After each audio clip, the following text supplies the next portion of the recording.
Surat Ad-Duha itu penutupnya adalah dia penutup dari surat, penutupnya berbunyi wa amma bi ni'mati rabbika fahaddits ya. Adapun jika kamu dapat nikmat maka ceritakan.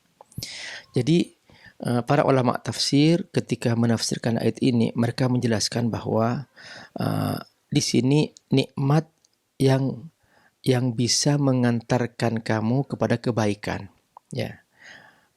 Maksudnya bukan pamerkan, maksudnya bukan show ya. Bukan itu maksudnya. Berbeda dengan Nabi Sulaiman yang levelnya harus unjuk gigi di depan kerajaan yang lain gitu loh. Nah, tapi kalau kita di depan orang biasa saja dan sebagainya, konteksnya adalah bukan show, tapi kita ceritakan misalnya aku alhamdulillah dapat nikmat yang seperti ini, misalnya aku dari hasil usaha ini itu dijelaskan, tapi dengan cara tawadhu, bukan dengan cara seakan-akan dia sudah artinya paling sukses, bukan cara seperti itu, karena itu nanti akan menimbulkan juga hal-hal yang kurang baik kepada orang lain. Kita kan sebetulnya kalau mendapatkan nikmat itu, hendaklah nikmat itu dibawa supaya semakin dekat kepada Allah Subhanahu wa taala. Nah, jadi kalau kita ingin menceritakan orang lain, bukan supaya orang yang mendengarkan itu cinta dunia, bukan. Kalau misalnya nih, saya pamer harta saya misalnya, lalu kemudian tujuan saya adalah supaya orang cinta dunia, maka ini salah. Tapi kalau saya menceritakan bahwa saya dapat ini semua karena kekuasaan Allah, karena nikmat dari Allah SWT, dan ini caranya saya lakukan 1, 2, 3. Nah, supaya orang lain juga sukses. Nah, ini mengandung di dalamnya pendidikan, di dalam mengandung motivasi juga seperti itu. Nah, selama dia menyampaikannya dengan tawadhu, bukan untuk show, bukan untuk pamer, maka ini dibolehkan. Tapi kalau dia hanya sekedar untuk show, hanya untuk pamer, dan tujuannya supaya orang cinta dunia misalnya, atau tujuannya supaya orang berlomba-lomba membesar-besarkan dunia misalnya, maka ini akan membuat orang jauh dari Allah SWT. Ini tidak termasuk makna fahaddits. Jadi fahaddits itu supaya orang bersyukur atas masing-masing nikmat yang Allah berikan. Jadi gitu. Jadi kaya miskin itu dari Allah, banyak sedikit dari Allah. Wa fis sama'i rizqukum wa ma tu'adun. Jadi rizkimu di langit, Allah yang ngasih rizki. Sepanjang itu halal dengan cara yang halal, maka itu boleh-boleh aja seorang kaya, tidak dilarang. Orang kaya itu nggak dilarang. Bahkan justru Nabi menganjurkan al-mu'minul qawi khairun wa ahabbu ilallah minal mu'minid dhaif. Seorang mukmin yang kuat lebih baik bagi Allah, lebih Allah cintai daripada orang mukmin yang lemah. Dalam hadis yang lain Nabi bersabda bahwa ni'mal mal fi yadi rajulin saleh. Paling baiknya harta adalah yang di tangan orang soleh gitu. Jadi boleh jadi seorang ustadz misalnya kaya raya misalnya, dan dia berhasil misalnya membangun rumah mewah megah misalnya. Nah, dia gunakan misalnya untuk pengajian, untuk taklim di situ, untuk misalnya untuk kebaikan-kebaikan misalnya, silahkan saja. Tapi sekali lagi, semua kembali ke niat masing-masing. Innamal a'malu binniyat. Makanya jangan sampai nikmat yang besar itu menyebabkan dia semakin sombong misalnya, semakin berbangga-bangga diri, atau semakin jumawa misalnya, maka itu tidak boleh. Siapapun itu, ya, mau pejabat, mau pengusaha, apalagi seorang tokoh agama misalnya. Nah, itu jangan sampai terjadi. Tetapi kalau itu memang digunakan untuk ketaatan kepada Allah SWT dan akan menyebabkan banyak orang semakin dekat kepada Allah, itu adalah makna hadis ni'mal mal fi yadi rajulin soleh. Paling baiknya harta adalah di tangan orang soleh. Dan dalam konteks ini makna wa amma bi nikmati rabbika fahaddis, ketika kamu dapat nikmat hendaklah kamu ceritakan. Maksudnya apa?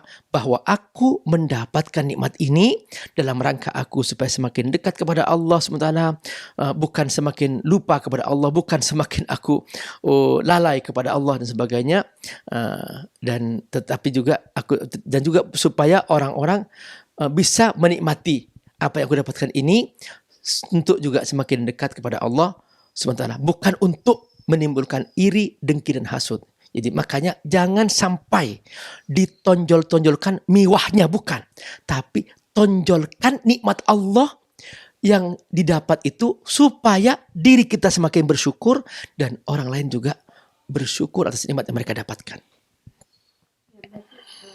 Mungkin gimana sih apabila seorang tokoh ulama atau tokoh agama sendiri ingin memberitahukan kalau misalnya memang ada yang membutuhkan, bisa datang ke beliau, mungkin dengan tidak cara ria yang seperti tadi.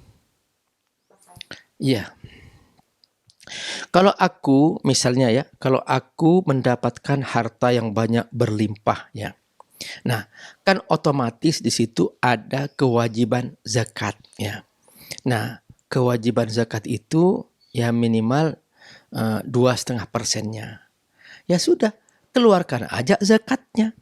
Keluarkan aja zakatnya, kasih ke lembaga zakat, kemudian setelah itu biarkan amil zakat itulah yang akan mendistribusikannya.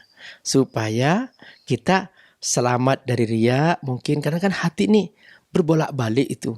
Jadi siapapun itu, mau pengusaha, mau pejabat, mau ustadz, ya harus juga hati-hati jangan sampai terlanjur riya.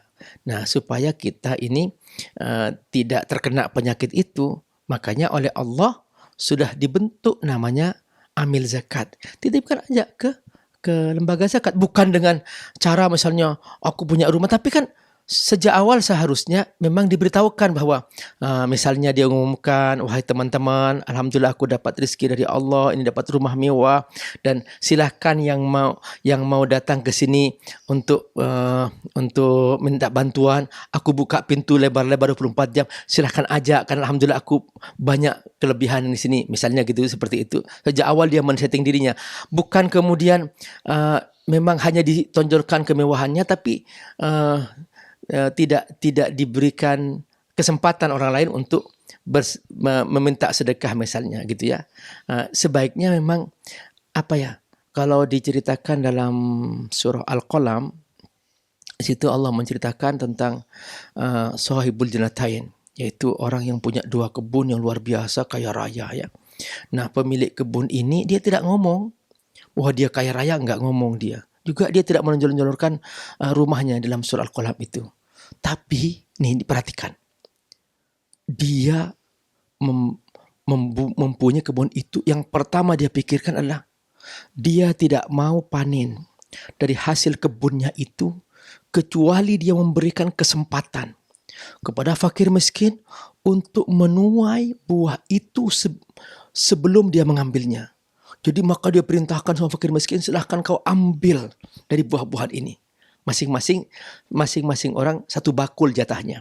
Maka di hari panen itu, semua fakir miskin dipersilahkan mengambil buah-buahan itu 1 bakul. Selesai mereka sudah mengambil haknya, baru dia mengambil sisanya.